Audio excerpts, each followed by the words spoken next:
Are you likable as a woman? If you were to rate your likability, 10 being extremely likable, 0 meaning repelling, how would you rate yourself? And have you ever thought about the purpose of being likable? And what are the traits of being likable as a woman, unique to woman? Today, we're going to break down the importance of being likable, the purpose of being likable, and also how we can improve our skill sets so we actually can be more likable to our spouse, our friends, our children, and our community. First, my name is January Donovan. I'm the founder of the Women's School, where I train women with a mindset and skill set necessary to achieve a flourishing life so we can live a life that is ordered towards truth, beauty, and goodness. And today, we're going to break down the purpose of likability. I'm going to share with you a video of a woman who is breaking down the 3 different characteristics of a likable woman. So let's jump right in. Likable people have 3 core traits. They are empathy, authenticity, and enthusiasm. Let's go through the first one, empathy. If you want to master your likability, you must show people that you hear them and that you understand them, even if you don't agree with them. The second one is authenticity. So let's talk about authenticity. And I'm not talking Instagram authentic. I'm saying genuine authenticity. People like people who are comfortable in their own skin. If you are confident and comfortable, others will be attracted to you. Why? Because they will actually trust you. For you to master your likability, be the real you. And the third is enthusiasm. Enthusiasm is a big one. You have got to be enthusiastic. Enthusiasm is infectious. Everybody wants to be around people who radiate positivity. Nobody wants to be around negative Nelly or a Danny Downer. So don't be one of those people. Most likable. All right. So I think we don't even think about how we should rate ourselves. And in the Women's School, we talk about the importance of rating our skill level. Why? Because just because we are born a woman doesn't mean we know how to be one. And just because we know the importance of empathy or enthusiasm or genuineness, that doesn't mean we know how to do it. So intellectually, we know that it's important, but maybe we haven't developed the skills. So we're going to break this down so that ultimately the goal is for us to know how to actually study ourselves for the sole purpose of becoming a greater force for contribution to humanity, because ultimately, our fulfillment comes from our level of generosity and our level of contribution. But the problem is that we want to contribute good in the world, but maybe we just don't know how. So let's begin by understanding the importance of skill building. See, we assume that just because we know the importance of empathy, or maybe we know how to be empathetic in sort of maybe, certain situations, that we have mastered the art of empathy, or we have mastered enthusiasm, or we have mastered what it means to be authentic. But the truth is that most of us are not aware of the levels or the layers of depth necessary to really master the importance of being empathetic, being authentic, and also our ability to be enthusiastic. But I think part of it is because we don't understand the purpose of it. So what is the purpose of being likable? Okay, so each one of us carry an important message of contribution that we are to give to the world, whether it's to your, for your children or your spouse or your community or your coworker. And that message could be homework. That message could be faithful to me, spouse. That message could be, please be, respectful towards me.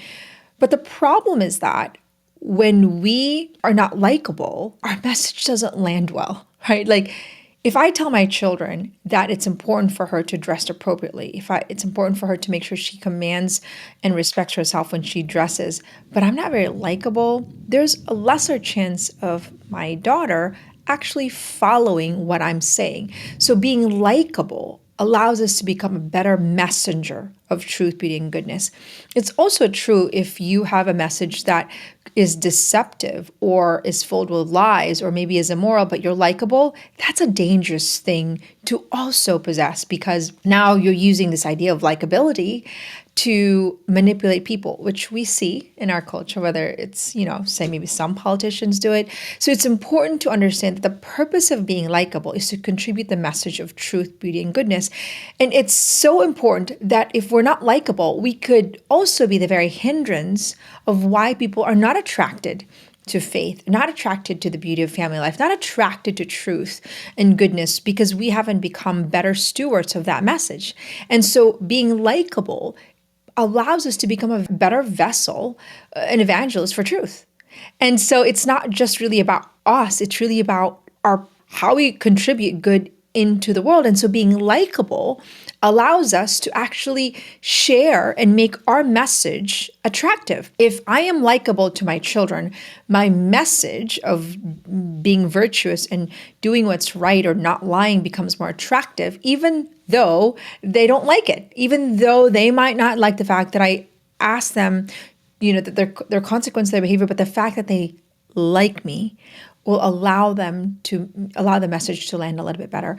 Now, I'm not suggesting that you're likable to your children at a cost of, being friends with them and not doing what's right. What I'm suggesting is that we have to study the way we show up. We have to study how we are communicating ourselves in every room that we walk into, and that the way we communicate ourselves influences the message.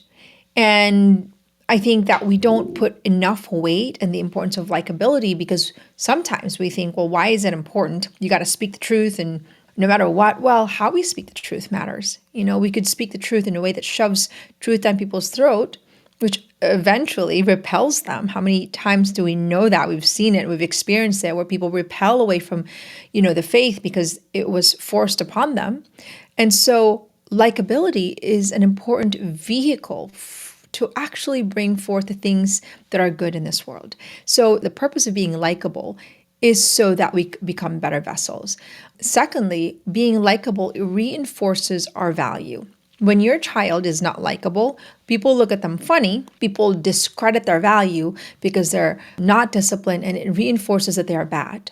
So when we're likable and we know how to be likable, not so that we can prove our value, but to understand the purpose behind it, then we reinforce our value and we know that what we offer this world is good. So it's really a twofold sort of message, is that your contribution, but also the fact that it reinforces the need for you, it reinforces your capacity to be a steward of something that is profound.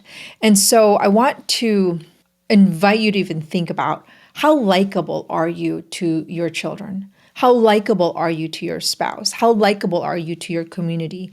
And what are the consequences of being likable, and what are the consequences of not being likable? And then think about the people that are likable. What do they possess, and how easy perhaps their message lands when they actually carry themselves in a way that makes them more attractive?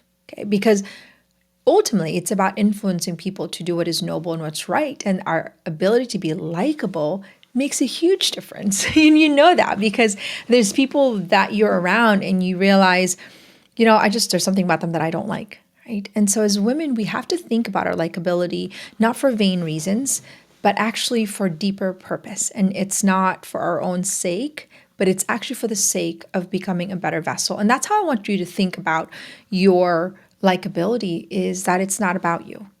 You're simply a messenger of something that you've been commissioned to give to this world. And so if you're going to break down and begin the journey, you have to begin with studying yourself. I think the idea of studying ourselves is something that we don't often discuss.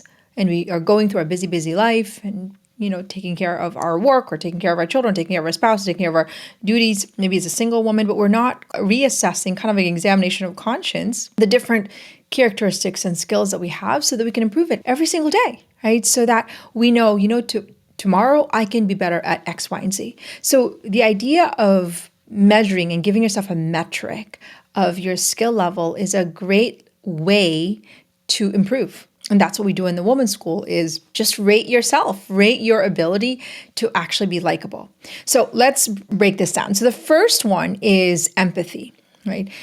Now, 0 to 10, how empathetic are you? How are you able to really make people feel heard and understood? Now, why is empathy important? Because it makes people feel seen and heard. It actually makes people feel as though they are valuable, because so many people today, especially women, feel as though their voice doesn't matter, their presence is irrelevant, and the idea that somebody hears them, values them, and sees them allows them and convinces them that who they are actually matters. So you are giving somebody a gift by your capacity to empathize. And so it's important that we're able to do that in a very micro level with our children, with our spouse, with our boss. How good are you at making people feel heard, understood, and actually making them feel important, as though their presence matters? And as a woman, we carry a very special gift of nurturing. Not that men can't nurture, but we do have the capacity to be able to cultivate life just by our biology. Our womb is made that way. Our hormones are made that way. Even our brains are made to sort of connect the dots. And so there is a part of us that is built by God to be nurturers. And so what we need to do is to make sure we understand how to empathize and make people feel nurtured. So what does it look like? Number one, we don't talk a lot. We don't talk about ourselves in a conversation. So 0 to 10, how good are you at really making sure the conversation doesn't go back at you? And you might sometimes meet women who are like, you're talking with a friend and maybe you're saying, my grandmother is sick. And then all of a sudden they're like, yeah, my grandmother was sick too. And then the whole conversation turns around. It's all about them. They couldn't see that their friend needed to be heard. And so now the conversation becomes all self-absorbed. Now, people are simply unaware. But 0 to 10, how good are you at paying attention to the people's needs so the conversation doesn't go back at you? Number two, how good are you at not interrupting when someone's speaking and just listening to them with your full body? 0 to 10, you're not distracted. You're not on your phone, you're not looking around, and you're not pretending as though you're listening and you're faking it. How genuine are you in really understanding their life? Number three, 0 to 10, how skilled are you in not jumping into conclusions and judging women or people where they're at? That you're just there to listen and you're not putting people in categories or this is this person, or that you're not jumping into assumptions of who they are and who they're not, and you're just listening to their story like you genuinely care. Because we want to be empathetic, but see, empathy requires different micro skill set, and they're not even really micro. They're the mastery of each skill, not interrupting and focusing on them and not focusing on us talking, the ability to also have a body language that is open to listening. We might not know that our body language, which is 7% of our communication is words, 38% is our tonality, and 55% our body language, we might not know is actually not empathetic. Let me give you an example. Your daughter says, "Oh, I'm hurt." You're like, "Oh, you're hurt? I'm sorry, babe. You're hurt." And you're not making them feel as though you understand they're hurt. I know that because I've done that in just the busy kind of demands of mom of 8. And so we have to pay attention. Is my voice empathetic? Is my body language empathetic? Am I fully engaged, or am I so distracted? And I was talking to a woman recently, and she's just a really good person. And she's talking about just sometimes people are not attracted to her. She feels sort of this level of loneliness. But what I picked up from her is that, her voice is a bit harsh. And she's unaware of it because she's a really good person, but we're just not aware about these skills. And so she's like, and she's talking like this. She's like, "Yeah, January, I just don't know. But, my kids are doing this." But she wills really good. And she has a good heart, but her tonality was not very, I would say, warm and welcoming. And so in some ways, she's suffering lack of awareness of her tone and why, and she doesn't know why it's repelling other people, including her own children. But it was that her tone was rough. Who teaches you how to even improve your tonality and study your tone? And so these are the things that we need to understand as part of developing empathy, are the micro skills that is necessary to bring in together or compound them so that we can become better empaths and to become better at actually making people feel valued and appreciated. Okay, so the second one is authenticity. I always feel like that word is often abused, and my take on authenticity is that sometimes it's abused in a way that's saying, well, I can be whatever I want, whenever I feel like, because that's authentic. Well, authenticity does not give you permission to just do whatever you feel like, whenever you feel like, because that's authentic.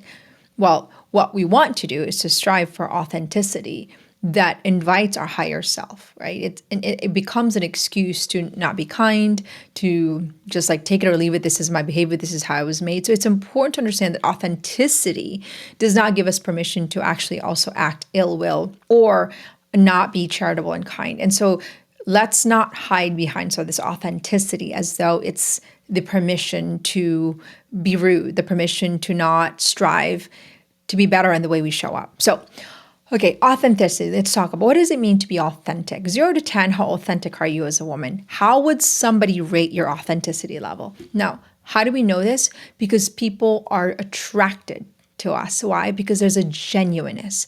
Now, in order to be authentic, you have to think well of people and will the good for them.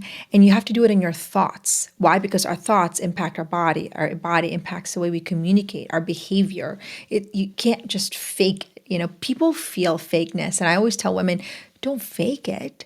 Change your thoughts around it.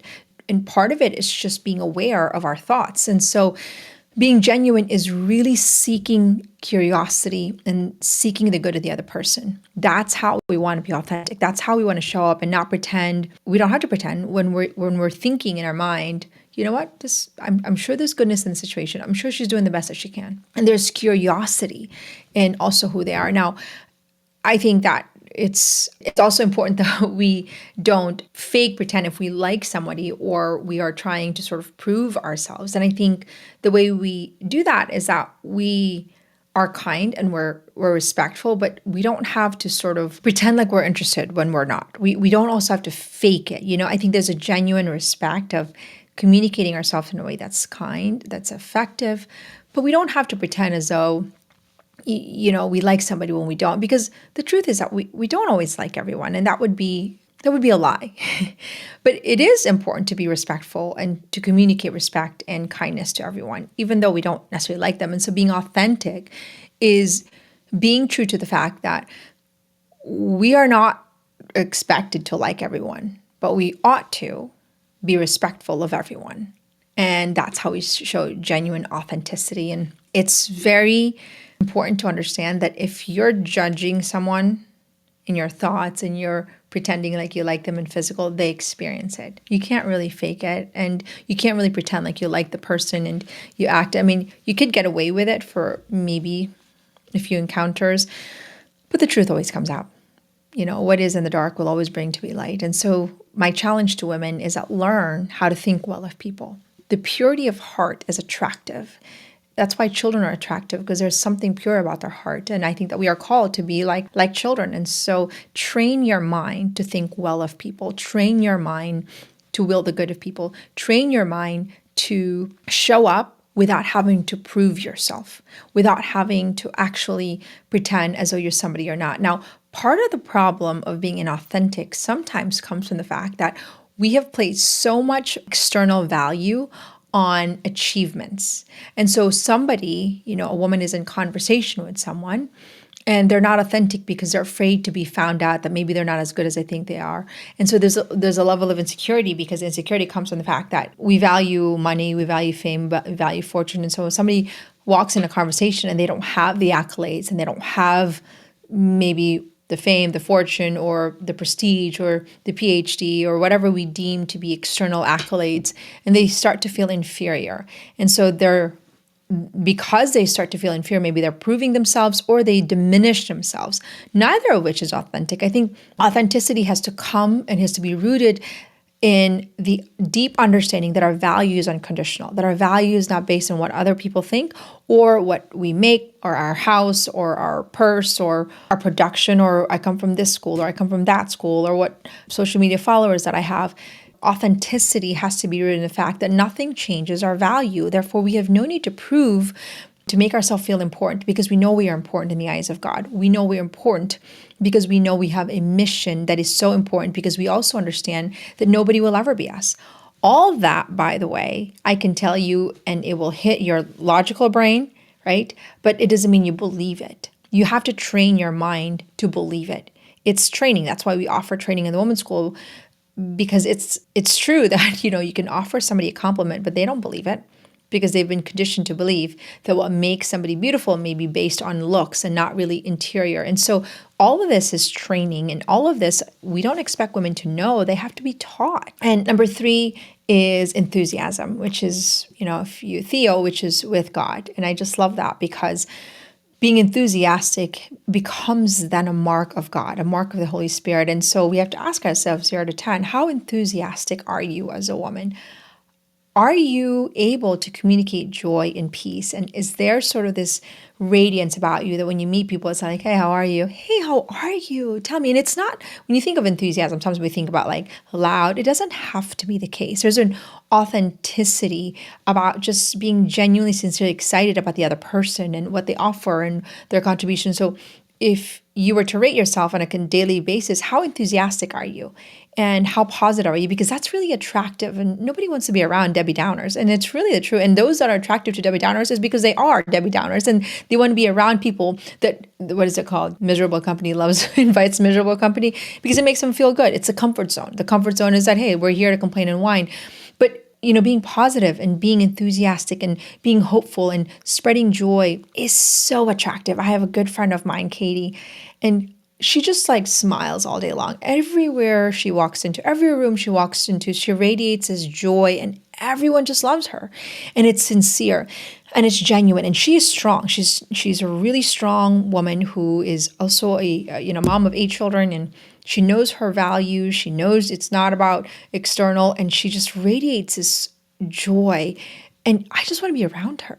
There's something about her that's so attractive, and her spouse wants to be around her. And so if we're not enthusiastic, then maybe we could be repelling the very people that we actually want to attract. And it could be our spouse, it could be our children, but it could also be people that we want to bring, to Christ, because enthusiasm is evidence of God's glory in our life. And if we are not positive and we are Debbie Downer and we think that's okay, well, we could be there a reason why people actually does not see truth or does not see Christ. And so I share that with you because it's a training. Being enthusiastic is understanding, our basic communication is 7% words, 38% talent, 55% body language.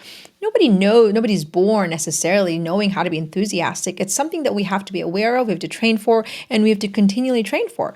Why? Because as the seasons of life, continue to scale and there's more demands, especially for women today in our family, in our work, in our community, we need deeper training and enthusiasm, and things don't always go the way we have planned or the way we have envisioned it. But that is no excuse not to actually find joy and how to find good in a situation, how to keep our enthusiasm, even when things are not actually going the way we want it. That's the mark of maturity. That's a mark of a woman in an emotional command.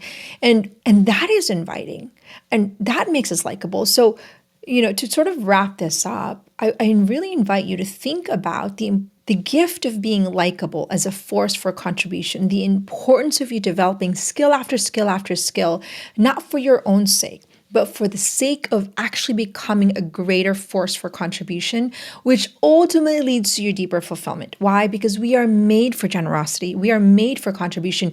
You were born and endowed with a mission only you can offer this world. And the more likable you are, the more you can actually bring that mission into fruition. The more unlikable you are, the more you can also constipate that mission that is yours to keep that's yours to give and not yours to keep. And inevitably, the more you give of yourself in a way that serves other people leads to your greater fulfillment. So all of this is never just about us. It's just we are the vessel. And the vessel needs to be a beautiful vessel for truth, beauty, and goodness. The only way we're going to be able to do that is through training, right? The only way we're going to achieve the gold medal is that we train day in, day out, which is really what I believe is the new movement to reclaim womanhood, is towards interior freedom. Interior freedom is the freedom to choose our highest and best self, and that can only be rooted into deep human formation, the formation of both our mind, body, and spirit that integrates every part of our life, and it offers us a chance to be able to live out every part of our arena in a way that flourishes, which ultimately is rooted in the desires of our heart, because no woman here says, well, I only want to be flourishing in my marriage, but not really in my family life. I only want to be flourishing in my career, but not in my health. Of course not. Deep down inside, we all want to flourish in every part of our life. Why? Because God designed us that way. But we often don't talk about the need for human flourishment because we have assumed that we only deserve this part of it. But the truth is that to flourish, you have to prune yourself. Imagine a garden that's flourishing. the way a garden flourishes requires a lot of deep intentionality, pruning, and that the mastery of ourself is really rooted in a lot of death to ourself and a lot of discipline. So to flourish means that we have to train ourselves. The mastery of ourself gives God a chance to actually become the master of our lives. The more untrained a woman is, the more we rob God of his capacity to do more to contribute to the world. Why? Because imagine if you don't have discipline, how distracted are you to actually carry his mission? But imagine if you were disciplined, you understood to manage your mind, you understood empathy, you understood enthusiasm, you understood, being authentic and being genuine. How much more can you become a vessel for God? And so that's what we offer here, is really a vision of a new woman that's training herself day in and day out, like a Joan of Arc, who understands that she has a mission and that mission is irreplaceable. And it is through her formation that this mission comes into deep fruition. And so if you're interested in our work in the Women's School, you can join us. You can either be a student of our work or also become a mentor, because we have a vision in the Women's School to create communities of women that are studying and growing and forming together to become a city on the hill, and that the formation of women is essential to reclaim the dignity of women. And so join us to become a student or become a mentor and be part of the solution, because we all know there's a crisis right now of womanhood, of manhood, but also our country. But the real question is, how do we solve it? And it is solved only through one woman's formation at a time, one woman's training at a time. And that is what I invite you, is that you can become who you are created to be for such a time as this if you're willing to die to your old self and form yourself day in and day out. So join our movement of women studying together and be part of the Women's School. My name is January Donovan, and I'm just so excited because I truly believe that we are entering a new era of womanhood, where we have an opportunity like never before to introduce truth, beauty, and goodness in a world that can no longer define what a woman is.